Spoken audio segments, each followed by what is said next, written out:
1 al 35. Vamos a ver. Habla de los dos deudores, ¿cierto? Mateo 18, sí. Del 21 habla cuántas veces Ajá. Del 21 dice, ¿cuántas veces debo perdonar a mi hermano que peque contra mí? Hasta 7. Y Jesús le dijo, no te digo hasta 7, sino aún hasta 70 veces 7. Y luego sigue la parábola de los dos deudores. En el primer contexto habla de un siervo que le había pedido prestado y le debía al que le debía 100 denarios, ¿no? Le decía, págame lo que me debes, pero su consiervo le tuvo paciencia, lo echó a la cárcel. Primero uno de los siervos debía 10,000 talentos, dice, ¿no? Es decir, mucho dinero. 10,000 talentos es mucho dinero. Y no podía pagarlo, y a la persona que le debía le dijo, págame lo que me debes, pero él le pidió paciencia, yo te lo voy a pagar todo.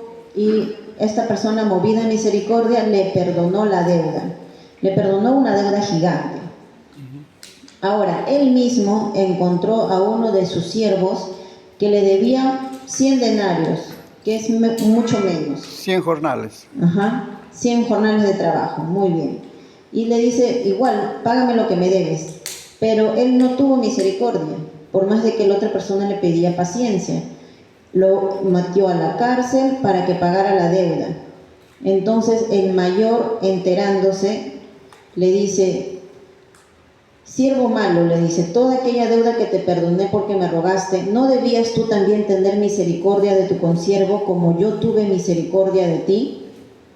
Entonces él, enojado, le entregó a los verdugos hasta que pagase toda la deuda. Así también mi Padre Celestial hará con vosotros si no perdonan de corazón a cada uno de sus hermanos sus ofensas, ¿no? Ahí están las dos personas que debían. Una persona debía una cantidad exorbitante y aún así fue perdonado por la misericordia del dueño. Pero esta persona perdonada, más bien a alguien que le debía menos, no le quiso perdonar la deuda y por el contrario lo metió a la cárcel. Ese es un claro ejemplo de nuestra relación con Dios y nuestra relación con nuestros semejantes. Porque en nuestra relación con Dios, ¿cuánto es lo que Dios nos ha perdonado a nosotros para poder ser salvos y tener eternidad, vida eterna, tener la salvación, que es la sangre de Cristo Jesús la que se derramó en la cruz del Calvario? Es mucho, pero ahora nosotros a nuestros semejantes que están aquí en esta tierra y que nos hacen un daño, una ofensa, no queremos perdonar, nos agarramos a ese rencor, nos agarramos a ese odio. Entonces, ¿cómo? Si nosotros hemos recibido misericordia de Dios, no queremos brindar misericordia y perdón a nuestros semejantes, ¿no? Y no es porque se lo merezcan o no, nadie se merece, nosotros tampoco no nos merecemos el perdón de Dios, pero aún así Él nos lo brinda con amor y en gran manera todos los días, ¿no? La siguiente, porque hay que reconocer algo. Quien perdona paga el precio. De todas maneras, hay un costo por el perdón. ¿Por qué? Porque se ha generado un dolor, se ha generado una ofensa, una herida. Entonces, ¿esto va a costar? Sí, va a costar. Pero alguien tiene que asumir este costo. Y no es la persona que ofende, generalmente es el que fue ofendido. El que fue ofendido paga el costo de perdonar, porque tiene que superar ese dolor, porque tiene que sanar esa herida, porque tiene que decidir entregarlo y soltarlo. Y si lo ponemos en nuestra relación con Dios, es lo mismo. En nuestra relación con Dios, ¿cómo fue? Nosotros hemos ofendido a Dios con nuestros pecados, con nuestras actitudes. ¿Y qué fue lo que hizo Dios?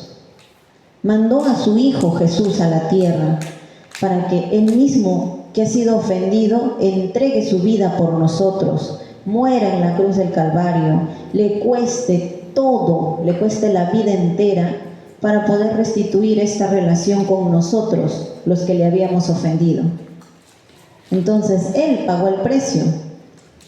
Él, que fue el ofendido, pagó el precio para que nuestra relación pueda ser restituida y nosotros podamos nuevamente estar en comunión con Él. Siempre va a haber un precio que pagar, pero quien perdona es generalmente quien paga el precio. Y vamos a tener que entenderlo y aceptarlo, porque si no lo aceptamos vamos a estar esperando lo contrario, ¿no? Que la otra persona sufra, que quien nos ha ofendido sea el que le cueste, le duela, se dé cuenta de cuánto nos ha dañado, etc.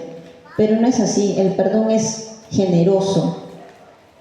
El quien perdona va a tener que pagar y asumir ese costo de ese dolor y superarlo al soltarlo, ¿no?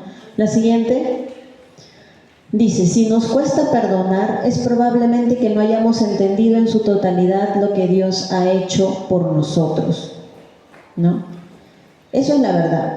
Si nosotros todavía nos cuesta perdonar, es porque no hemos comprendido cuán grande ha sido el perdón de Dios para nuestras vidas. Cuán grande ha sido lo que Él ha hecho, de qué nos ha salvado.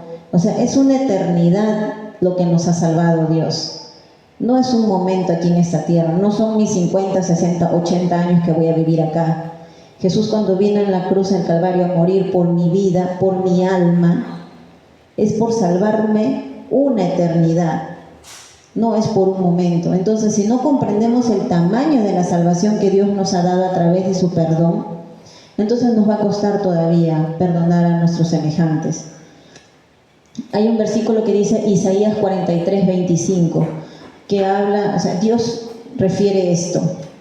Dios dice: yo, sí, solo yo, borraré tus pecados por amor a mí mismo, y nunca volveré a pensar en ellos. O sea, Dios, cuando otorga un perdón hacia nuestras vidas, cuando nosotros por primera vez escuchamos de Jesús, por primera vez venimos y decimos: Dios, está bien, quiero que tú entres en mi vida, quiero que entres a mi corazón, quiero conocerte, Dios, me entrego a ti.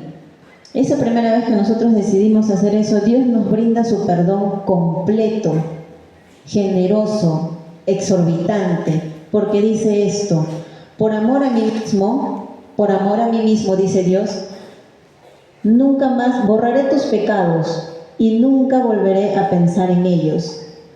O sea, Dios borra todos nuestros pecados el día que nosotros nos acercamos a Él. Y dice: nunca más me acordaré de ellos. Muchas veces nosotros mismos somos los que nos acordamos.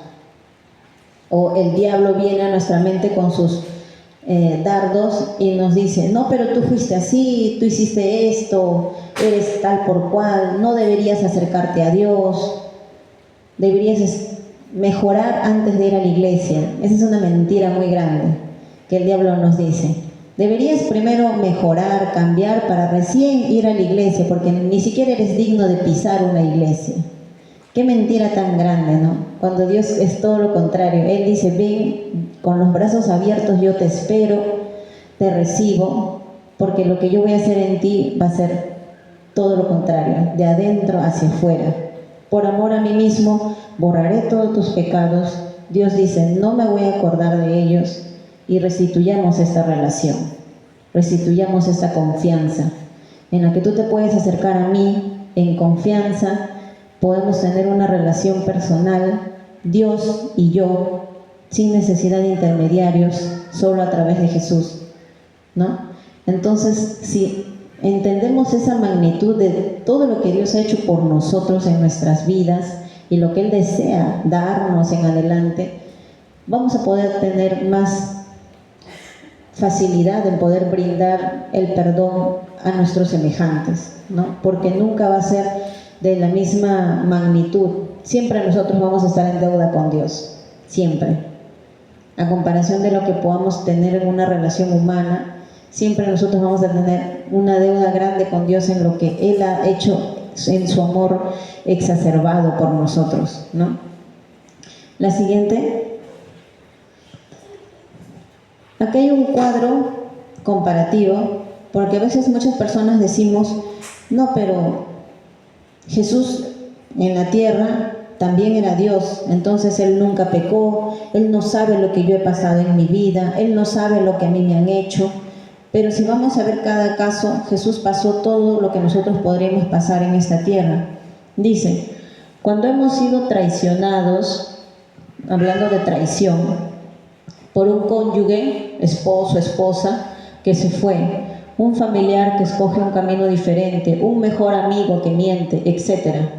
Recuerden que Jesús fue traicionado por Judas, un amigo confiable y uno de sus discípulos. Jesús también sufrió lo que es la traición.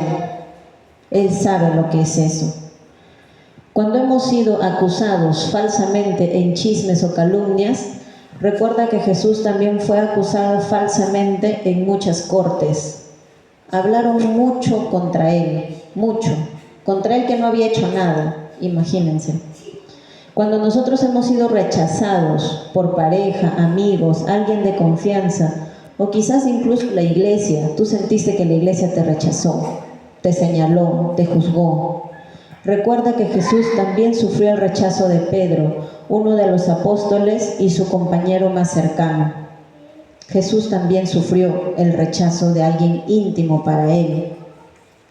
Si hemos sido abusados emocional, física, verbal o sexualmente, recuerda que Jesús fue golpeado brutalmente, maldecido y expuesto semidesnudo, públicamente. Él también ha pasado esa humillación. Si nosotros hemos sido humillados en un momento o situación que te causa vergüenza y no puedes olvidar, recuerda que Jesús fue humillado públicamente hasta ser muerto crucificado, que era una de las peores muertes en esos tiempos de castigo para los prisioneros. Entonces, Jesús ha sufrido todos los dolores. Él ha pasado traición, humillación, todo lo que nosotros podamos también pasar en esta tierra, porque estamos en un mundo caído, donde todavía hay maldad. Pero Jesús, ¿qué hizo antes de morir? ¿Qué dijo un justo antes de expirar? Él dijo, Padre, perdónalos, porque no saben lo que hacen. Él estaba así, con todo el dolor en su cuerpo, sabiendo que al final eso iba a ser un regalo de salvación para la humanidad, pero aún ahí en ese momento se preocupó en que su Padre perdonara a todas estas personas que estaban cumpliendo algo que era parte del plan divino, porque era parte del plan divino que Jesús muriera. Pero aún así, todo ese dolor que sufrió, Jesús dijo, Padre, perdónalos, porque ellos no saben lo que hacen. O sea, en medio de ese momento Jesús otorgó perdón y pidió por los demás, ¿no? ¿Cuánto más nosotros tenemos este ejemplo máximo en Jesús para poder hacerlo también y poder brindar perdón? La siguiente